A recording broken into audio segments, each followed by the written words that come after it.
8 News starts now with breaking news. That breaking news out of Richmond tonight, where heavy smoke is seen pouring out of the Sunoco packaging building on Commerce Road. You're watching 8 News at 11. I'm Eric Phillips. Heather is off tonight. We're going straight to 8 News reporter Victoria Lucas, who joins us live at the scene with what we know so far. Vic.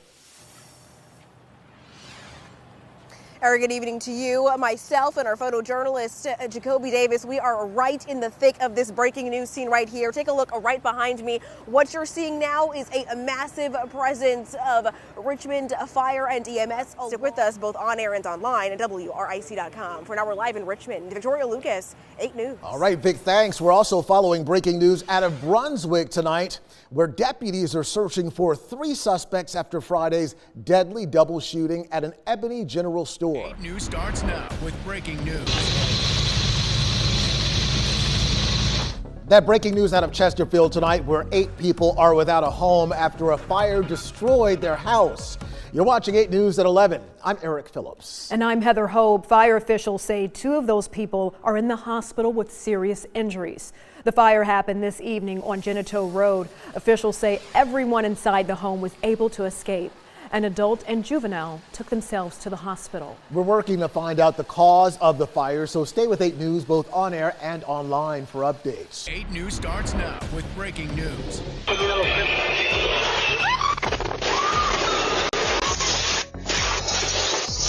Lit up the whole sky. Literally lit up the whole sky like it was daytime out here. That breaking news out of Philadelphia, Pennsylvania tonight, where a small medical transport plane crashed with a fiery explosion upon impact. Officials saying the Learjet 55 was carrying a pediatric patient and 5 others. You're watching 8 News at 11. I'm Eric Phillips. Heather is off tonight. The FAA says the crash happened around 6:30 near the Roosevelt Mall. The jet was en route to Missouri after departing from Northeast Philadelphia Airport.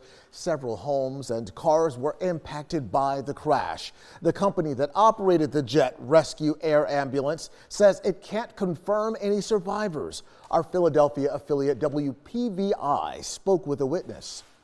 It was just horrific. It was something, I was just driving down the street and coming out of Wendy's, and I just saw a plane basically just hit the buildings, and just an explosion happened, and I just seen the sky light up, and I pulled over, and basically it was just real bad around here. Of course, we're still following that big breaking news out of Philadelphia tonight. Police vehicle still on the scene here. The FAA, NTSB there also investigating.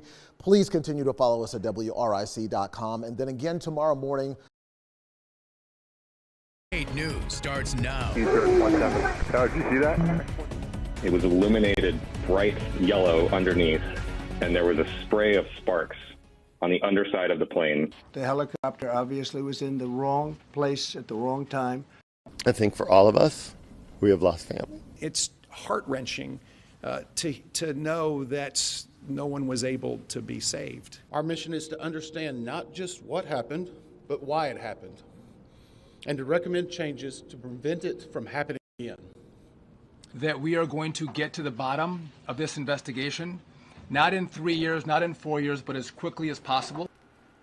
We are continuing to follow the latest on that deadly jet crash out of D.C. tonight. The National Transportation Safety Board saying the cockpit voice recorder and the flight data recorder from the American Airlines jet have been recovered and are now at NTSB labs for evaluation. And we have team coverage tonight. 8 News reporter Victoria Lucas is in studio after speaking with a historian about the last time a plane crashed into the Potomac River. Storm Tracker 8 Chief Meteorologist John Bernier in our weather center with insight on the river's frigid temperatures. But first, let's go to 8 News reporter Sarah Molina, who's live at Richmond International Airport. That's where 2 flights were diverted from D.C. last night. Tonight, Joe Biden is fighting an aggressive form of prostate cancer, which has now spread to his bones. The former president revealed his diagnosis yesterday. Last week, Biden's office said a prostate nodule was found after Biden had been experiencing urinary symptoms. Biden and his family are now reviewing treatment options. Here at home, lawmakers are reacting. Republican Representative Rob Whitman took to X saying, quote, "I wish Biden nothing but strength, healing, and a full recovery." Democratic U.S. Senator Tim Kaine also took to X saying, quote, I'm praying for President Biden and his family as they take on this challenge. Americans will be with them every step of the way. Talking about prostate cancer, you may be wondering, what are the survival rates? According to the American Cancer Society, there is a 5-year survival rate of more than 99% for people with localized or regional cancer. For cancers that have spread to other parts of the body, the survival rate is about 37%. 8 News starts now. A father hit with more unexpected news regarding the ongoing NICU investigation at Henrico Doctors Hospital. You're watching 8 News at 11. I'm Eric Phillips. I'm Heather Hope. We're following 3 major stories tonight. 8 News reporter Victoria Lucas joining us live in our studio with that 8 News exclusive after speaking with the parent of one of the newborns involved in that NICU investigation. Storm Tracker 8 Chief Meteorologist John Bernier is tracking the latest on a potential snowstorm heading our way. But we begin with 8 News reporter Sarah Molina and the latest on the water crisis impacting our area. And here's what you need to know. We're closing in on day 4 of the Richmond Boil Water Advisory. Henrico County is closing in on its 2nd day, with the eastern part of Goochland following suit because it gets its water from Henrico. In Hanover County, residents east of I-95 are boiling their water for the 3rd straight day. Officials say Richmond residents could see the advisory lifted by late tomorrow or early Saturday if both water samples are good. Officials are hopeful the advisory will be lifted in Henrico and Goochland tomorrow. They're just awaiting the results of a 2nd water test. Hanover officials told 8 News its advisory should be lifted by Saturday if both their water test yields good results. Tonight, we're hearing from business owners who've been grappling with the water crisis in Richmond. Many were forced to close all week, not knowing when water would be restored or how they would pay their employees. 8 News reporter Sarah Molina joining us live with this update as she spoke to local business owners, elated to have their water back on, and some even paying it forward, Sarah. Well, Eric, I spoke to 2 businesses tonight, a hair salon and a gym. Now we'll start with Boho Studio Cycling Gym here in Richmond. And they tell me that January is normally one of their busiest times of the year, with so many people coming in to fulfill their New Year's resolutions. But this year, they say it's unlike anything they've seen in recent years. This is like our Super Bowl, our version of Black Friday and all of that hits the end of the year. Like, this is our busiest times. But instead, Boho Studio Cycling Gym was not busy. Tonight, we're looking into the challenges facing new graduates as they launch into an uncertain job market with changing tariffs. Some economists are warning it may get worse before it gets better. 8 News reporter Sarah Molina sat down with an expert to get some insight. She joins us live in our digital center with what new grads need to know. With the 24th pick in the 2024 WNBA draft, the Las Vegas Aces select Elizabeth Kitley from Virginia Tech. 3-time Conference Player of the Year, Liz Kitley is headed to the WNBA. She was selected by the reigning WNBA champions, the Las Vegas Aces, as you just heard, as the 24th pick in the 2nd round last night. You'll remember Kitley's final season with the Hokies was cut short when she tore her ACL at the University of Virginia last month. But she says she's excited to step into her pro career and get the chance to play with back-to-back champs. Yeah, I mean, if I decide to take a positive look at it, I get a year to sit behind and watch the best. 8 News starts now. Tonight, the countdown to Christmas is underway. If you haven't put up a Christmas tree, time may be running out for you to snag a live one, especially with the impacts of Hurricane Helene still looming. Thanks for joining us for 8 News at 11. So glad to have you with us. I'm Eric Phillips. I'm Heather Hope, and we want to get straight to 8 News reporter Victoria Lucas, headed out to Henrico Garden Center to see how the deadly storm has impacted its inventory. Victoria. Eric and Heather, good evening to you. Now, as far as Virginia is concerned, Hurricane Helene did a number catastrophically, and it matters here because even though it was done in the southwestern part, most of the state, the owner of the Azalea Garden Center here says he receives his trees from a grower out in Grayson County who says one of their 4 farms were nearly wiped away.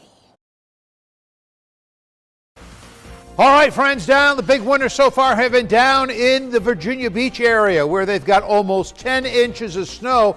We're taking a little bit of a break right now, but come with me this way. There is another band of snow headed in your direction. It's coming out of the Midwest. This is going to bring us some snow showers, maybe a snow squall tomorrow morning.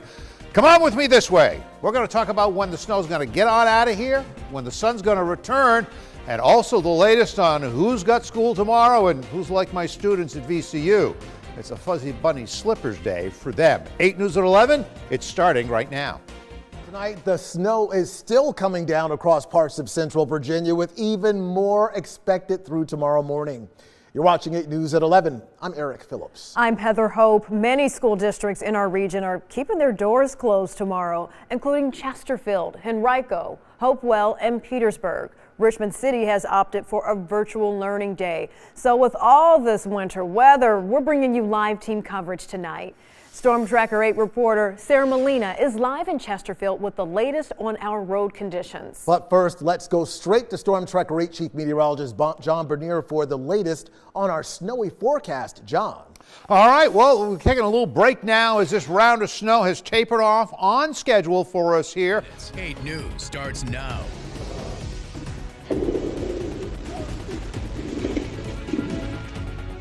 Caught on camera tonight, large tree branches collapsing to the ground in one Midlothian backyard. This just one of hundreds of fallen tree incidents that have happened across our region today. You're watching 8 News at 11.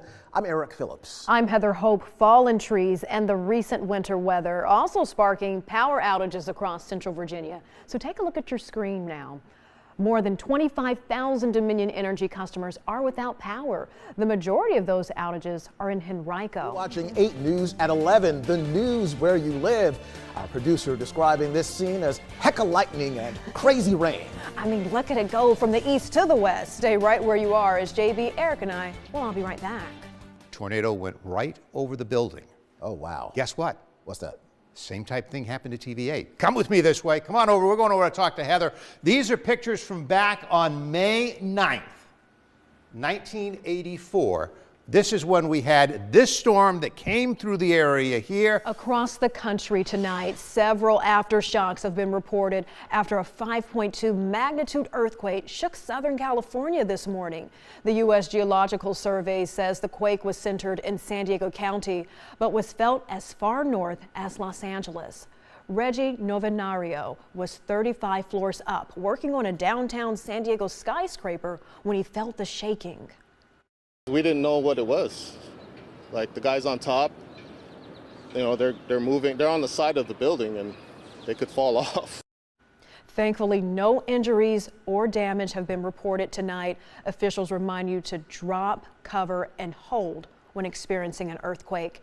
And JB, elephants at the San Diego Zoo Safari Park, I've been a few times when I worked in the area, they were seen rushing to protect the younger members of their herd during today's quake, and I'm told it's called an alert circle. That's right near the epicenter there. Yeah, that is correct. And you have to remember, we're coming up on, back in 2004 when they had the big tsunami out down in places such as Indonesia, and people saw, the water retreating, which is what happens when a tsunami comes in, and then it comes in full force. They're all looking like, wow, this is going on down the beach. Of course, the animals are all running the other direction. To tonight's Speak Up poll, on a scale from not at all to this is the worst, how are spring allergies impacting you? And this has held steady all day long. Tonight on 8 News at 11. Henrico parents and students reacting after 2 teens were sent to the hospital following the school stabbing. For the kids that did actually see the altercation, that's trauma. How police and school leaders are responding tonight. Plus, a Richmond man is pushing for change after a 4-car crash injured 5 adults. What actions this witness is pleading for city officials to take.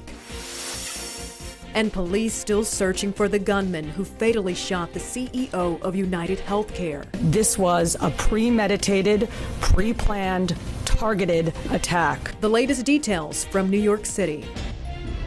Tonight on 8 News at 11, we're tracking a disturbing trend out of Richmond. Several children have been shot just this month.